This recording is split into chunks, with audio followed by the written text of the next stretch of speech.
እንደገና ተመልሰናል قال الله اني منزلها የሚለውን ያው ተንበለናል በማጠቃለያውም ቢሆን ካወረዳት በኋላ ሰዎች እንደገና እንደተባለውም ለመቀበልና ለመመገብ ፍቃደኛ ባለመሆናቸው እድሉን ሌሎቹ ወሰዱት ማለት ነው። ከዚያ በኋላ وإذ قال الله يا عيسى ابن مريم ያንተ የመርየም ልጅ ዒሳ ሆይ ይላቸዋል አያይዞ ማለት ነው። ያለፉትን ሁሉ የዋለላቸውን ውለታ እንዲያቀሩ እንግዲህ እንዲያምኑና አዎን አድርገህልኛል እንዲሉ ካደረጋቸው በኋላ ይሄን ሁሉ ካደረኩልህ ታዲያ ያንተስ ደግሞ የሥራ ውጤትህ ምን ይመስላል ወደሚለው ሊሻገር ነው። إذ قال الله يا عيسى ابن مريم أنت يا مريم ልጅ ዒሳ ሆይ أأنت قلت للناس اتخذوني وأمي إلهين من دون الله እኔ ያንተን ሪሳላ ለማረጋገጥ ብዙ መረጃዎችን ሰጥቻለሁ በማያጠራጥርና በማያከራክር መልኩ ነብይ ሙርሰል መሆንህን አረጋግጬልሃለሁ ማለት ነው። አስፈላጊውን ሁሉ ድጋፍ ሰጥቻለሁኝ። ከዛ በኋላ ይሄን ሁሉ ድጋፍ ሰጥቼህ አንተ ግን ምን አይነት ሚና ተጫውተህ ነው የሄድከው ሊባሉ ነው ማለት ነው። እና እኔንና እናቴን አምልኩ ከዛ በኋላ ምንም ችግር የለም ብለሃቸው ነው እንደ የሄድከው ብሎ ይጠይቃል እንዳላሉ ያወቀ ማለት ነው። እና ጋባዥ ጥያቄ ነው። ራሳቸው መልሱን በአንደበታቸው እንዲናገሩ ነው። ለምን አላሁ ነፍሱ የሚሉትም ዒሳ ይሄን እንደነገራቸውና እንዳስተማራቸው ነው ዛሬ የሚለፍፉት ያሉት። ኢብኑላህ የሚሉትም እንደዛው እኔ አላህ ልጅ ነኝ እንዲያላቸው ሆነው ነው የሚሰብኩት ያሉት። መርየምም የአምላክ እናት ተብላ ነው የምትጠራው አይደለም እንዴ? ስለዚህ ይሄ ነገር ታመጣችሁ ሲባል ኢየሱስ ራሱ ብለው ነው የሚዋሹት ማለት ነው። ስለዚህ ይሄ ነገር በስሙ እየተዋሸ ነው ማለት ነው። ወንጀል እየተሰራ ነው የከረመው። ስለዚህ ይሄ ነገር ሰዎቹ አንተ እኮ ጌታ ነህ እያሉ ነው የከረሙት። የጌታ ልጅ ነህ እያሉ ነው። እናትህም የጌታ ባለቤት ናት ተብላለች። ይሄን ነገር አንተ ፈርቀደህና ይሄን አይነት ነገር መመሪያ ሰጣቸው ነው እንደ ሄድከው ብሎ ይጠይቃል ማለት ነው እያወቀ። ይሄ ጊዜ ዒሳ እንግዲህ የራሳቸውን መልስ ለመስጠት መጋበዛቸው ነው ማለት ነው። ለምን አሁን የጌታችን መድኃኒታችን ያሉ ታሪኩን እያዘባረቁት ስላሉ እነን ነገር ከምን እንዳመጡት አሁን እንደዚህ ብያቸዋለሁ ብሎ ያጸድቅላቸዋል ወይስ አላልኳቸው ምን ይሄን ነገር አላውቅም ብሎ መቃወም አለበት? የራስ መልስ ስጥበት ነው። እና አንተ ቁልተ ሊናስ ለሰዎች ለህዝቦች ብለሃልን አትተኺዙኒ እኔን ራሴን ወኡሚየ እናቴን መርየምን ኢላሃይኒ ሁለታችንን አምላክ አርጋችሁ ያዙ ሚን ዱንላህ ሚን ገይሪላህ ከአላህ ሌላ ያ አላህ እንደተጠበቀ ሆኖ በተጨማሪ ሶስቱ ስላሴዎች ያስፈልጋሉና እኛ ተደምረን ነው ጌትነት የሚሞላው ብለህ ነው እንዲያስተማርከው ብሎ ይጠይቀዋል ማለት ነው። ያነ ዒሳ ምን አይነት መልስ ሰጡ? በጣም አስገራሚ የሆነ መልስ ነው የሚሰጡት ማለት ነው። አንደኛ የጌታቸውን ክብርና ግርማ ጠብቀው ቃል ሱብሃነከ አሉ። ጥራት ላንተ ይገባ ያ ረብ፣ ተሁሉም በፊት ላንተ ጥራት ይገባ ማለት ወዳለሁኝ አሉ። ማ የኩኑ ሊ አን አቁለ ማ ለይሰ ሊ ቢሐቅ፣ እኔ ነብይ እንደመሆኔ የማይገባኝ ነገር ልል አይገባኝም። እኔ ነብይ ከነብይ መሐከል መቼም እንዲህ አይነት ብልግና የሚጠበቅበት ሰው ሊኖር አይገባምና እንዴት አድርጌ ነብይ ሙርሰል የሆንኩ ሰውዬ ተውሂድ ላስተምር መጥቼ እኔንና እናቴን አምልኩላለሁኝ ይሄን ማለት እንደማይገባይ ጠንቅቄ ያውቃለሁኝና እንዴት ይላል ተብዬ ገመታለሁ ይላሉ ማለት ነው።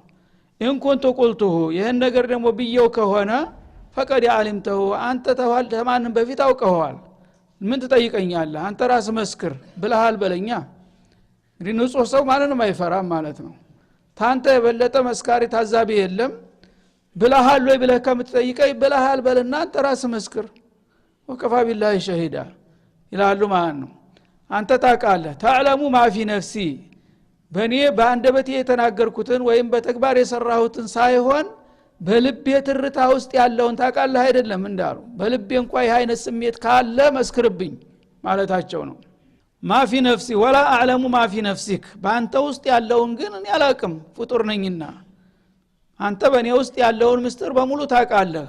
ስለዚህ እንኳን በቃልና በተግባር ቀርቶ የዚህ አይነት እንቅስቃሴ በስሜቴ በልብ ትርታ ውስጥ ይቺ አይነት ነገር አለች ታልክ ቀበለዋለሁ ይላሉ ማለት ነው።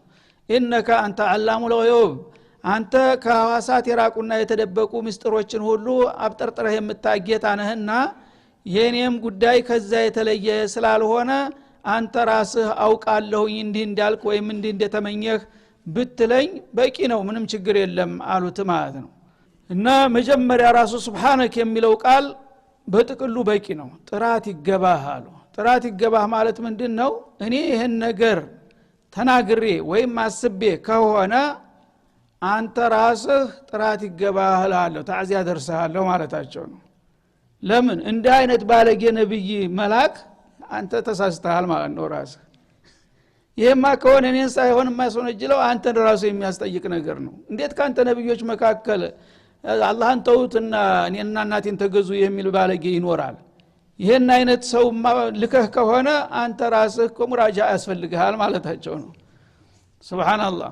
ከዛ በኋላ ግን ወደ ዝርዝሩም ገፉበት ማለት ነው። ይሄን ነገር ማለት እንደማይገባኝ አውቃለሁኝ። ይሄን ደግሞ ብለሃል የምትል ከሆነ ሌላ ምስክር አያስፈልግም፣ አንተ ራስህ አረጋግጥብኝ እኔ እስማማለሁ ባንተ ምስክርነት ይላሉ ማለት ነው። ማቁልቱ ለሁም ከዛ ወደ ቅጩ መልስ መጡ ማለት ነው። እንግዲህ ለማንኛውም ጥያቄ ስለቀረበ ነው መመለስ ግዴታ ከሆነብኝ ማቁልቱ ለሁም እርግጠኛ ነኝ እንደዚህ አላልኩም፣ እኔ ጌታ ነኝም አላልኩም፣ እናቴም ጌታ ናት አላልኩም፣ ተገዙኝም አላልኩም። ኢላ ማ አመርተኒ ቢህ አንተ እንድላቸው ያዘዝከኝን ወህደከ ላ ሸሪከ ለከ አዕቡዱላህ ወላ ትሽሪኩ ቢሂ ሸይአ ብዬ ነው ያስተማርኩት። እንደሌሎቹ ወንድሞቼ እንኳን ነብይ ሆነው በህፃንነታቸው ራሱ በመህዲ ላይ ያሉ ኢኒ አብዱላህ አታኒ አልኪታብ ወጀዐለኒ ነብያ ነው እንጂ ያሉት እንደ አይነት ነገር ከሳቸው የሚታሰብ የሚገመትም እንዳልሆነ የታወቀ ነውና አላልኳቸውም አሉ። ኢላ ማ አመርተኒ ያዘዝከኝን ተውሂድ አርግጥ አስተምሬያለሁኝ፣ ከዛ ውጭ ግን አንዲትም የተናገርኩት ነገር የለም። ያልኩት ነገር ምንድነው? አን ይዕቡዱላህ ወሂዱላህ ቢልዒባዳ አላህን በአምልኮታችሁ ብቸኛ አርጋችሁ ነጥላችሁ ያዙ፣ ከሱ ጋር ምንም ተጋሩትና ምታጣምሩት ነገር አይኑር ነው ያልኩት። ረቢ ወረበኩም የኔን ኻሊቅና የናንተን ኻሊቅ ሁላችንም በጋራ እናምልከው እንገዛው ከማለት አልፌ እኔንና እናቴን ያልኩበት ጊዜ የለም። ወኩንቱ عليهم شهيدا ما دمت فيهم እነሱ መካከል እስካለሁ ድረስ እኔ የምስክርነት ቃል ልሰጥ የሚችለው ይሄንን ነው። እኔ እነሱ ጋር እስካለሁ ድረስ አንድ ቀንም ከአላህ ውጭ ማንንም ተገዙ ያልኩበት ጊዜ የለም። ይሄንን ነው መመስከረውና የማቀው ይላሉ ማለት ነው። ፈለማ ተወፈይተኒ አንተ ግን ወቅቱ በቃ ያው ተሶስት አመት በኋላ ወደ ሰማይ ዓለም ማረግ አለብህ ብለህ ስትወስደኝ ኮንታ አንተ ረቂባ አለህም ከዛ በኋላ እነዚህ ሰዎች በሰለሰሩት የሚያስጠይቀኝ አይመስለኝም። አንተ ብቸኛ ተቆጣጣሪ ነበርክ፣ እኔ የለሁበትም። ከዛ በኋላ ባለው አልጠየቅም። መቼም በስራ መስክ በነበርኩበት ጊዜ እንዲህ አይነት ነገር አስቤውም ተናግሬውም አላቅም። ተወሰድከኝ በኋላ ግን ያለ ስም የስም ሰጥተው ያለ ቃል ፈጥረው ጌታ ነው የጌታ ልጅ ነው ብለው ከሆነ ያን ደግሞ ስትታዘብ የነበርከው በብቸኝነት አንተ ነህ፣ እኔ የለሁበትም በአካባቢው። ወአንተ አላ ኩሊ ሸይን ሸሂድ አንተ በሁሉም ነገር ላይ መስካሪ የሆንክ ጌታ ነህ፣ አንተ ተመሰከርክ ሌላ ምስክርነት አያስፈልግምና ይሄ ነው በእኔ በኩል ያለው ጉዳይ ይላሉ ማለት ነው። ከዛ በኋላ እንግዲህ መልሱን ሰጡ፣ የተሟላ መልስ በጥቅልም በዝርዝርም። ከዛ አስተያየት ሊጨምሩበት ነው ማለት ነው፣ ሊተቹ ነው። አሁን እሳቸው እንደማይፈለጉ ያውቃሉ፣ በወንጀል እንዳልተጠረጠሩ ኢሳም ራሳቸው ያውቃሉ ማለት ነው። ለህዝቦች እንግዲህ የዓለም ህዝብ በሙሉ አወሉም አخሩም ተሰብስቧል፣ ሌላው ኡመት ሁሉ በሙሉ በዛ በዓለም ህዝብ ነው ይሄ እንግዲህ ቃለ ምልልስ የሚካሄደው ማለት ነው። ያኔ ለምን እንደተጠየቁ ስለሚያውቁ እነዚህ ሰዎች ወንጀለኞች ናቸው፣ በኢሳና በመርየም ስም ብዙ ወንጀል ጠፍጥፈዋል፣ ትውልዶችን አጥፍተዋል። ስለዚህ አንተ ራስህ በዚህ ጉዳይ ጠቆማ አርጋቸው አንተ ሰበብ ሆነህ ከሆነ ራስክን አጥራ ብሎ ነው የጋበዛቸው ማለት ነው። እሳቸው ራሳቸውን አጠሩ። ስለ ሰዎቹ እንግዲህ ሊቀጡ የሚፈለጉት እነማን እንደሆኑ ኢሳ አውቀዋል ማለት ነው። ያለ ስሙ ስም የነብይን ታሪክ አጉድፋችሁ ለተውሂድ ብልከው ለሽርክ እንደዋለው አድርጋችሁ ነውና የኖራችሁት እናንተ ሰዎች መቀጣት አለባችሁ ብለ ልትወነጅላቸው ከሆነ የፈለከው ሊሉ ነው። እንቱ አذبهم እነዚህ ሰዎች ልትቀጣቸው ፈልገሽተህ ከሆነ فإنهم عبادك አሉ፣ ባሮች ናቸው፣ ማን ይከለክልሃል? ምን ዙሪያውን ትሄዳለህ ይሉታል ማለት ነው። ናል መቅጣት ከፈለክ ወንጀለኞች ናቸው፣ ወንጀለኞች አሉ፣ እነሱን ትተህ ወደ እኔ ምን አስፈለገ? ልትቀጣቸው ከፈለገ መቀጣት የሚገባቸው ሰዎች ናቸው። ተውሂድንም አጉድፈዋል፣ የነብይህን ታሪክ አጨማልቀዋል። ልትቀጣቸው የሚገባ ከሆነ እኔ አልቃወምም፣ መቀጣት አለባቸው ይላሉ ማለት ነው ያዲነናል መዲናችን የተባለው ሰውዬ ቅጣቸው የሚል መግለጫ ይሰጣል ማለት ነው ሱብሃንአላህ فإنهم عبادك ባሮችህ እስከሆኑ ድረስ አንተ ባሮችህን ብትቀጣ አጥፍተዋልና ተገቢ ነው ምንም ችግር የለውም فإنهم عبادك ያንተ ባሮችህ እስከሆኑ ድረስ ሰው ባሪያውን ቢቀጣ ሲያጠፋ ለምን ቀጣ የሚባልበት ምክንያት የለምና አንተ የፈለከውን ማድረግ ትችላለህ ይላሉ ማለት ነው ወይን ተግፊር ለሁም ምናልባት ደግሞ አንተ ዋሲዑ ረህማንህና አይታመንም ተስፋ አይቆረጥም ልትምራቸው ፈልገህም ከሆነ فإنك أنت العزيز الحكيم አንተ ሁሉ ነገር አሸናፊ ነህ እኔ ማማር ፈልጋለሁ ታልክ ለምን የሚልህ የለ ማን ይቃወማል ብለህ ጥበበኛ ነህ ደግሞ ለምን እንደምትምራቸውም ከኛ የበለጠ ምስጥሩን ታውቃለህ የህዝብ ስልጣኑ የራስህ ስለሆነ ማድረግ የምትችለው የምትፈልገውን አድርግ ምን ችግር አለ ይላሉ ማለት ነው እና እዚህ ላይ እንግዲህ አዳላ የተሞላበት ቃል ነው ያስቀመጡት ማለት ነው ስሜታዊ ሳይሆኑ ለወገን ለምን ሳይሉ ለፍትህ ነው የቆሙት ዒሳ ማለት ነው እነዚህ ሰዎች ጥፋተኞች ናቸው በጥፋታቸው መቀጣት ካለባቸው ማንም ሰው ለምን የሚል ሰው ያለ አይመስለኝም ቅጣቸው ችግር የለም አሉ እንደገና ደግሞ ወገኖቹን እንዲቀጡ ጠየቀ እንዳይባሉ ወይን ተግፊር ለሁም አሉ ማለት ነው እና ልትምራቸውም ከፈለክ ደግሞ የመማሩም የራስ ስልጣን ነው አንተ ታልክ ማንም ያንተን ፍርድና ውሳኔ የሚገለብጥ የለም ያሸናፊዎች ሁሉ አሸናፊ ነህ ባሰራረህ ደግሞ ስተት እንደሌለብህ እናውቃለን ጥበበኛ ነህ ለመማር የሚገባውን ነው የምትምረው ስለዚህ በዚህ መልክ መማርም ከፈለክ መቅጣትም ከፈለክ ምርጫው የራስህ ነው ይላሉ ማለት ነው እና እዚህ ላይ ነብዩላህ ኢብራሂም ከሰጡት መልስ ጋራ ተቀራራቢ መልስ ነው እሳቸው የሰጡት ማለት ነው ረቢ ወጅኑብኒ ወበኒያ አን ነዕቡድ አልአስናም ይላሉ ነብዩላህ ኢብራሂም የሶነምን የጣዖት አምልኮት አደገኝነት ሲገልጡ ማለት ነው እና ወጅኑብኒ ወበኒያ አን ነዕቡድ ኢነሁና አድለልነ ከሲራ ሚን الناس እነዛ አስናሞች ብዙ ህዝቦችን ጥፋት ውስጥ ጨመሩ አሉ ታሉ በኋላ ምን ይላሉ አድለልነ ከሲራ ሚን الناس فمن تبعني فانه مني እኔ እነዚህን ጣዖቶች ትቶ እኔ ጋራ የወገነና የተከተለኝ ሰው የኔ አካል ነው የኔ ሱሐባ ነው እነዚህን እንድትቀበላቸው ኢንሻአላህ ይላሉ ወመን ዓሳኒ فانك انت الغفور الرحيم አሉ ኢብራሂም በእኔና አምጾ አልቀበልም ካለ ደግሞ አንተ ምህረት ሰፊ ነህ አዛኝ ነህ መቼም እኔ የሰው ልጆችን እሳት ጨምራቸው አልልም ኢብራሂም በጣም አዋህ ስለሆኑ ለካፊሮች እንኳን አፋቸውን ሞልተው ይቀጡ ማለት አልቻሉም ማለት ነው እነካ አንተ الغفور الرحيم አሉ እና የተከተሉኝን የኔ ናቸውና ያው የሚገባቸውን ሽልማት ስጣቸው ሲሉ ወመን ዓሳኒ فانك انت الغفور الرحيم ያ አመፀኞቹንም ቢሆን ደግሞ አንተ ምህረት ሰፊና ሮህሮህ ነውና ብትምራቸው የሚጎዳህ ነገር የለም አሉ ማለት ነው እነዚህን ሁለት ተላላቅ ነብያቶች አቋም ነብዩ አለይሂ ሰላቱ ወሰለም አስተዋወሱና የኛ ነብይ ኢብራሂም ወመን ዓሳኒ فانك انت الغفور الرحيم አለ ኢሳ ደግሞ انك انت العزيز الحكيم አለ ብትፈልግ ቅጣቸው ብትፈልግ ተዋቸው ኢብራሂም ግን እኔ ጋር ያመኑትን ያው ተቀበላቸው ያላመኑትንም አጨክንባቸው ነው ያለው ታሉ በኋላ ወማ አና ኡመቲ ኡመቲ ኡመቲ ብለው ማልቀስ ጀመሩ እኔ በኡመቶች ላይ መጨከን አልችልም እንደ ኢሳ ያው በአዳላ ብቻ ሳይሆን በፈድሉ ተስፋ አረጋለሁ ማለታቸው ነው ኡመቲ ኡመቲ ብለው ማልቀስ ሲጀምሩ አላህ ረብ العالمين ጅብሪልን ጠራው ይላል ጅብሪል ያ ጅብሪል اذهب الى محمد فساله ماذا يبكيه ያለቀሰ ነውና ባሁኑ ሰዓት ሂድና ለምን እንደሚያለቅስ ወረቡከ አዕለም ይላል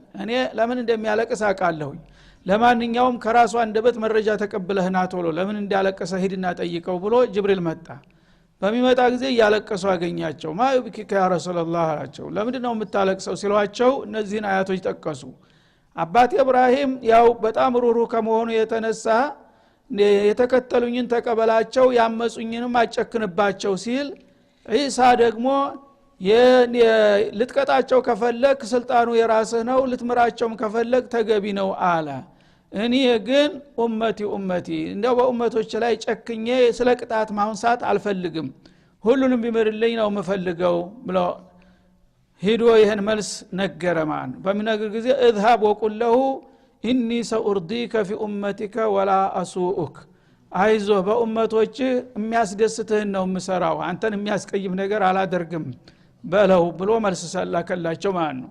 ይሄ በጣም ተስፋ ሰጪ የሆነ ነገር ነው። እንግዲህ ነብዩ አለይሂ ሰላቱ ወሰለም ቢልሙእሚኒና ረኡፍ ረሂም እንደመሆናቸው ምንም ብናጠፋና ብናከፋ እንደማይጨክኑ አንድ ኡመታቸው የሆነ ሰው ደግሞ ቢቀጣባቸው ቅር እንደሚሰኙ የታወቀ ነው ማለት ነው። ስለዚህ አንተን ቅር ማሰኘት አልፈልግም፣ ያንተ ኡመት የሆነ ሰው በተቻለ ያህል አንተን ላለማስቀየም አንተ የሚያስደስትህን አደርግልሃለሁ ብሎ ቃል ገብቷል አላህ Subhanahu Wa Ta'ala። ይሄ በጣም ተስፋ ሰጭ ነውና ሁላችንም ደረተል ኢማን ካለችን በዚህ ተስፋ ልንጠቀም እንችላለን ማለት ነው። اللهم اجعلنا منهم። ከዛ በኋላ ዒሳ እንግዲህ ለቀረበው ጥያቄ ተአጥጋቢ መልስ ከሰጡ በኋላ በመጨረሻ ማስተያየታቸውን ከጨመሩበት በኋላ አላህ የሳቸውን የምስክርነት ቃል በምን መልክ ተቀበለው ወደሚለው እንመጣለን ማለት ነው። قال الله سبحانه وتعالى من على هذا يوم ينفع الصادقين صدقهم የዒሳን የምስክርነት ቃልና ያቀራረባቸውን ሊያወድሰው ነው ማለት ነው። ይህ እውነተኞችን እውነታቸው የሚጠቅምባቸው ዕለት ነው ይላል። ይሄ ዛሬው ዕለት አንተ ምስክርነት ቃል የሰጠህበት ዕለት አንተንና ሌሎችንም እውነተኞች ሁሉ እውነታቸው የሚጠቅምና የሚያኮራባቸው ዕለት ነው። ሀኒ አለክ አላቸው ማለት ነው። አሁን ወትሮም ማቃለሁኝ አንተ እንደ ሌሎቹ ነብዮች ተውሂድ አስተምረህ እንደሄድክ አንተ ተውሂድን የሚያጎድፍ ነገር እንዳልሰራህ አቃለሁኝ እርግጠኛና እውነተኛ ነህ። አንተን የመሰሉ እውነተኞች የዛሬው ዕለት የሚያሸልምና የሚያስደስት እንጂ የሚያስቀይምና አንገት የሚያስደፋ አይደለም አይዞህ ይላቸዋል ማለት ነው። እና እውነት የሰራ የትም ቦታ አያፍርም። ሁሉ ጊዜ አላህ Subhanahu Wa Ta'ala የደጎችን መልካም ስራ አያጠፋምና ኢነላህ ላ ዩዲዑ አጅረል ሙህሲኒን ባለው መሰረት አይዞህ እስካሁን እንግዲህ የተለያዩ ውለታዎች እንደዋልኩልህ ሳስታውስህ እንደገና ደግሞ በአንተ ዙሪያ የሚወሩና የተሰሩ ነገሮች ሁሉ እንዴት ነው ስለነዚህ ጉዳይ የምታቀው በየሰጠይቅህ ምናልባት የፍርሃት ተሰምቶህ ከሆነ የሚያሰጋ ነገር የለም። የዛሬው ዕለት አንተንና ሌሎችንም እውነተኞች እውነቱ የሚጠቅምና የሚያኮራባቸው እንጂ የሚያሳፍርበት ጊዜ አይደለም ይላቸዋል። ለሁም ለእንደዚህ አይነቶቹ እውነተኞች ጀናት አትክልታማ የሆነች ለምለምና ደስታ ፍስሐ የተሞላባት ሀገር ተደግሳለች ይላቸዋል ማለት ነው። ተጅሪ من تحتها الانهار من تحت اشجارها وقصورها በህንጻዎችና በዛፎቿ ስር የተለያዩ ጅረቶች እየፈለቁ የሚሰራጩባት እጅግ አስደሳችና ውብ የሆነች አገር ተዘጋጅቶላቸዋልና ለዛ ነው አንተን ያጭንህ የሚያሰጋህ ነገር የለም ይላቸዋል ማለት ነው። خالدين فيها ابدا በዛ በጀነተ ነዒም ውስጥ ደግሞ ለዘላለም ኗሪና ዘውታሪ ሆነው ይቀጥላሉ እውነተኞች። ረዲየላሁ ዐንሁም በዱንያ ላይ ያሉ በሰሩትና በተናገሩት ነገር ሁሉ ጌታ ተደስቶላቸዋል። የሰሩት ስራ በጣም አስደሳች ነበርና እኔ ተደስቼላችኋለሁ ምንም ችግር የለም። ወረዱ ዐንህ እነሱም ደግሞ ከጌታቸው በሚሰጣቸው ወረታና ሽልማት እንደሚረኩ ነው ይላል ማለት ነው። ذلك الفوز العظيم ይህ ተድሎች ሁሉ በጣም የላቀና የበለጠ ታላቅ እድል ይሏል። ይህ ነው በዱንያ ላይ እድል የተባለው ሁሉ እዚህ ግባ የሚባል ነገር አይደለም።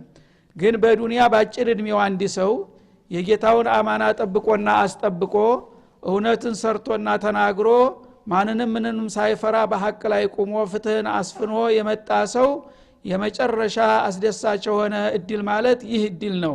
የነዚህን ሰዎች እድል የሚያክል ከቶውንም የለም ይላል። በመሆኑም ለዚህ እድል በቅታችኋል በማለት ያበስራል ማለት ነው ዒሳንና መሰሎቹን። ሊላሂ ሙልኩ ሰማዋቲ ወልአርድ በሰማያትና በምድር ውስጥ ያሉ ስልጣናት በሙሉ የአላህ ናቸው። አላህ Subhanahu Wa Ta'ala በዓለም ዙሪያ ምንም ተፎካካሪና ተወዳዳሪ የለውም። ዓለምን በመፍጠርም በማስተዳደርም በመቆጣጠርም ብቸኛ ባለቤት እሱ ነውና የዓለም በሙሉ ባለቤት ስልጣን እኔ ነኝ ይላል። ወማ ፊሂን በውስጡ ያሉ ፍጥረታቶችም የሰዎችም የጅኖች የመላእክ የነፍሳት የእንስሳት የእጽዋት በአጠቃላይ በዓለም በባህር በየብስ ያለውን ሁሉ ዓለም በጀነት በጀሃነም ሁሉም የኔ ንብረት ነው ይላል ማለት ነው። ስለዚህ እንግዲህ ይህን ጌታ አውቆ በወቅቱ ለሱ ያደረና የሰራ ለእንዲህ አይነት ውጤት ይበቃል። ከዚህ ጌታ ጋር የተጋጨ ግን ለዘላለም ውድቀትና ውርደት ይጋለጣል። ወሆ على كل شيء قدير እሱም በሁሉ ነገር ላይ ፍጹም ቻይ የሆነ ጌታ ነው እና ጥላቶችንም ለመቅጣት ወዳጆችንም ለመሸለምና ለማስደሰት የተሟላ ኃይል ያለው ጌታ ነውና በዚህ መልክ ነው ሁኔታው የሚከናወነው ይለናል ማለት ነው። ስለዚህ እንግዲህ የነብዩላህ ዒሳን ታሪክ በመጨረሻ አካባቢ በጣም አጽንኦት ሰጥቶ ልዩ ትኩረት ሰጥቶ እንትን ያለው በሳቸው ታሪክ ዙሪያ ብዙ ጆኮች ብዙ ቅራቅንቦች ተሰርተዋል በአዳኡላህ ማለት ነው። ያንን ነገር ለማጋለጥ ከወዲሁ ንቃተ መስጠቱ ነው አላህ Subhanahu Wa Ta'ala የውመል ቂያማ እንደዚህ ሆኖ እንግዲህ ነገሩ መፍረጥረጡ በሰዎች ህይወት ላይ የሚያመጣው ለውጥ የለም። ሁሉም ነገር ከንፈሩን ተመምጠጥና ከማልቀስ በስተቀር ምንም አይጠቅምም። ግን በወህይ አላህ Subhanahu Wa Ta'ala ነገ የውመል ቂያማ በመህሸር ላይ የሚፈላውን ጉድ በዚህ መልኩ አስቀድሞ ማጋለጡና ማሳወቁ አቅል ላላቸው ሰዎች ዛሬውኑ ይሄን ነገር ገምግመው ቆደስታቸው እንዲያርሙና ወደ ትክክለኛው አቅጣጫ ወደ አማራጭ ወደ እስላም እንዲመጡ ለመጋበዝ ሲል ነው ማለት ነው። እኛም ደግሞ ይሄን መልእክት እንድናስተላልፍላቸው ግዴታችን ነው። ብዙ ጊዜ ሙስሊም ነን የሚሉ ሰዎች ኃላፊነታቸውን አልተወጡም ኢላ መን ረሂመላህ በጣም የተወሰኑት ካልሆኑ በስተቀር እና ሰዎች አላህ ይሄንን ያወረደው በኢሳና በመርየም ዙሪያ ያሉትን በጣም አሳፋሪ ሁኔታዎች ደጋግሞ ነው በብዙ ሱራ ላይ የሚያብጠረጥራቸው አላህ። ይሄ ምንድነው? የወገኖቻችሁ ናቸው እነዚህ ልጆች በኒ አደም ናቸው፣ አጎቶቻችሁ ጎረቤቶቻችሁ ናቸው። እነሱ በየዋህነት እውነት መስሏቸው ነው ያንን የተዘባረቀ አቂዳ ሐቅ ነው ብለው የሚሉት። ስለዚህ ንገሯቸው ጌታችሁ እንደዚህ ብሏል ብላችሁ መልእክቴን አድርሱ ነው ዋናው የሚፈለገው ማለት ነው። እኛ ግን እያደረስን ነው። እነሱ ግን በውሸቱ በዛ በተጨማለቀው እምነታቸው እኛን ወደዛ ለመውሰድ ለተቀን ይባትላሉ፣ ይደክማሉ፣ መላእክት ያወጣሉ፣ ባጀት ይመድባሉ። ግን እኛ ሐቁን ልንነግራቸውና ልናስረዳቸው አልቻልንም። ይሄ ነገር ነገ እነሱ ብቻ ሳይሆኑ እኛም አብረን ልናፍር ነው ማለት ነው። ያ ረብል ዓለሚን እንደዛ አይነት ነገር አውርደህ ነበር ታዲያ መች ነገሩን እኮ እነሱ ደብቀው ነው የያዙት ብሎ ከመጣ ምን ይሆናል? እኛንም ግሩባችን ይዘው ሊወርዱ ይችላሉ ማለት ነው። ስለዚህ ዳዕዋ ማድረግ ያስፈልጋል። በተለይ በአሁኑ ጊዜ እድሉ የበለጠ ተመቻችቷል። ያው ብዙሃን መገናኛ እንደምታውቁት ነው ዓለም በሙሉ አንድ መንደር ሆናለች እየተባለ ነው። እቤት ቁጭ ብለህ የፈለከውን ሁሉ ማስተላለፍ ይቻላል። ወትሮ ግን ሰው መዋሶላ የለም፣ ስንቅ የለም፣ ማብራት የለም፣ ውሃ የለም፣ መንገድ የለም። ማን ከማን የት ሄዶ ነው የመልእክት የሚያስተላልፈው? እንደዛው ነው። ግን አላህ ያወፈቃቸው ስንት መጠቃቸውን ፈይተው ያ ህይወታቸው እስካለ ዱዓዋ የሚያረጉ ሰዎች ነበሩ። በአሁኑ ጊዜ ግን ቤት ቁጭ ብለህ ዓለምን ማነጋገር በሚቻልበት ጊዜ ይሄን ነገር ለማስተላለፍ ካልቻል እኛም ተጠያቂነት አናልፍም ማለት ነው። ከዛ ተመድረሳችን በፊት እኛ ራሳችን አውቀናለሁ መልእክቱን ተረድተናለሁ የሚለው ጥያቄ ደግሞ ይመጣል ማለት ነው። ፋቂዱ ሸይ ላ ይወጢህ እኛ ለራሳችን ዲናችን አውቀናል፣ በበቂ ሁኔታ ተረድተናል፣ የአላህን ሪሳላ ተገንዝበናል፣ ለሐቅ ቆመናል። ይሄም ሌላ ጥያቄ ነው ማለት ነው። ስለዚህ አንድ ነገር ሲነሳ ወይም አንድ ጅሃ አንድ ኡማ ሲወቀስና ሲኮነን የታባቱ እሱ እንደዚህ ነው ደግ አርጎታል ማለቱ በቂ አይደለም ማለት ነው። እኛም ተጠያቂነት ሊኖርብን ይችላልና እኛ ለራሳችን እነዚህን ሰዎች በሀገራችን በጣም ነው የሚያዝኑት ለኛ እነዚህ ሙስሊሞች ያልተጠመቀ ይድን ይመስል ምስኪኖች እያሉ ነው በጣም ይቆረቆሩልን ማለት ነው በተገላቢጦሽ። እኛ ግን ምስኪኑ ማን እንደሆነ የዋሁ ጅሉ ማን እንደሆነ ልንነግራቸው በተገባ ነበር። ይሄን ለማድረግ ባለመቻላችን እኛም ለናስብልና ልንጨነቅ ይገባናል። እነሱ ብቻ አይደሉም ስተተኞቹና ማለት ነው።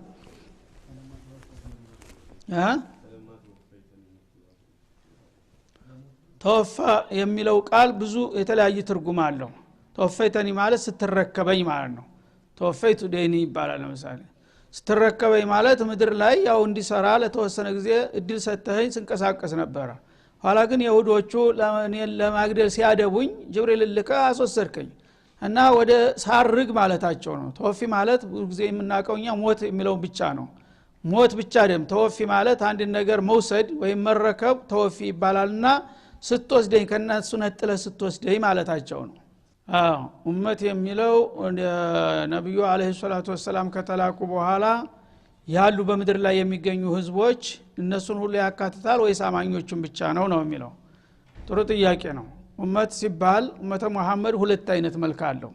አንደኛው ኡመተ ዳዕዋ ይባላል እሳቸው ከመጡበት ዕለት ጀምሮ በመድር ላይ የሚገኙ ሰዎችም ጅኖችም ኡመተ ዳዕዋ በመባል የሳቸው ኡመት ናቸው ለጥሪ ያው የተዘጋጁ ማለት ነው ጥሪህን አሰራጭ ተብሎ አላህ የላከላቸው ህዝቦች ኡመት ይባላሉ ምክንያቱም የሳቸው ክፍለ ዘመን ነውና ያሉት ክፍለ ዘመናቸው ውስጥ ሆኖ የሳቸው ዳዕዋ ሊደርሰው የሚችል ሰው ሁሉ ኡመተ ዳዕዋ ይባላል ማለት ነው ሁለተኛው ግን በተጨባጭ በተግባር ጥሪውን ሰምቶ የተቀበለው አማኙ ክፍል ነው ስለዚህ አሁን ይሄ የሚያመለክተው ኡመቲ የሚለው የኡመተ ዳዕዋን ሳይሆን ኡመተ ኢጃባን ነው በተግባር የተቀበለው ነው ምክንያቱም ኡመተ ዳዕዋማ ጀሚዑል ሙሽሪኪን ወልኩፋር አለ ስለዚህ በሽርክና በኩፍር የሞተ ሰው አልምርም ብሎ ነግሯቸዋል እንዴት አድርገው ለሱ እንዲምር ይጠይቁታል እና ኢብራሂም እንደ አባታቸው አንድ አባታቸውን ለማስማር ጥረው አይደለም እንዲያቃታቸው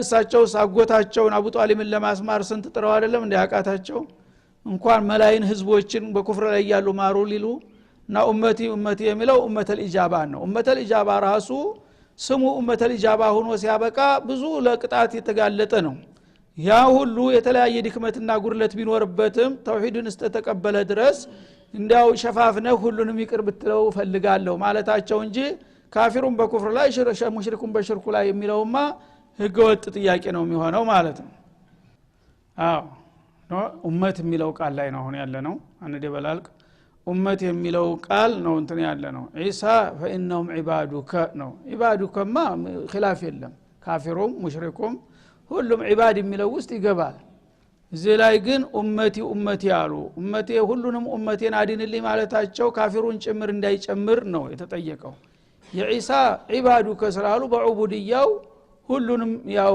ተዑቡድያ የሚወጣ ሰው የለም ማለት ነው ያን ነገር ደግሞ فانهم عبادك ልትቀጣቸው ከፈለክ ባሮች ናቸው ልቀጣ ይገባል ወይን ተግፊር ለهم فانك انت العزيز الحكيم ነው ያሉት ደግሞ እሳቸው ሁለቱን አማራጮች ተቀሱና የራሳቸው አዝማሚያ ግን መቀጣት አለባቸው የሚለው ላይ በመሆኑ አልገፉር الرحيم አላሉም እንደ ኢብራሂም አልገፉር الرحيم ነው ያሉት ምህረትን ነው የሚያደሉት ማለት ነው ብትምራቸው ምን ይጎዳሃል ካፊሮችስ ቢሆን ማለታቸው ነው ሱለማዳቸው ነው መከራከር አባታቸውንም አሁንም በእጃዙር ሊያገኙ ፈልገዋል ማለት ነው ኢሳ ግን አልዓዚዙል ሐኪም ነው ያሉት አልዓዚዙል ሐኪም የሚለው መግፊራን አያመለክትም አሸናፊ ጥበበኛ ነው የሚገባውን አንተ ታውቃለህ ስላሉ ነፃ የሆነ አስተያየት ነው የሰጡት ማለት ነው ወገናዊ ሳይሆኑ هذا وصلى الله وسلم على النبي وعلى اله وصحبه ورحمه الله